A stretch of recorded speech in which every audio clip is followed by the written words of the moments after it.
Fractal delivering happiness here at South by Southwest.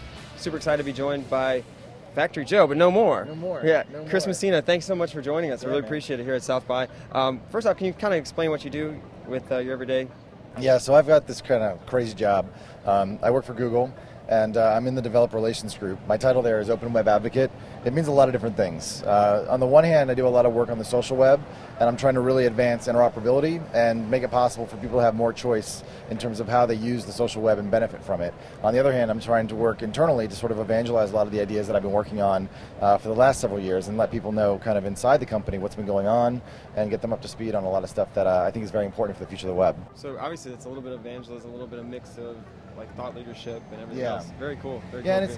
and I think part of it is also telling stories Right. to help people sort of understand where this stuff is grounded and where it's coming from. A lot of it is really, first of all, benefiting greatly from the web itself as an individual. I grew up in New Hampshire, small sort of suburban area, and being able to reach the people that I've reached and also reach out to and interact with all the folks that I have, I think is in a lot of ways because of the web and because of the technology that exists out there. So it's really being part of that and then wanting to allow other people to sort of have that experience as well. I've been super excited about all the great sort of like design innovation that's going on and all the great things that again, like sort of the culture of the social web is starting to eke out into more and more environments. I think it's attracting a different type of individual than we've had in the past, which means that the way that we design solutions and talk about them also has to change and evolve. And as long as it's making it more accessible to a wider diversity of people, then I think we're heading in the right direction. So for me, it's like looking at all the different stuff that's going on in terms of the startups that are coming out, in terms of the new designs that are happening, and the way that all this stuff that we sort of take for granted, growing up with like IRC and chat and all that stuff, is now starting to make its way into a much wider audience.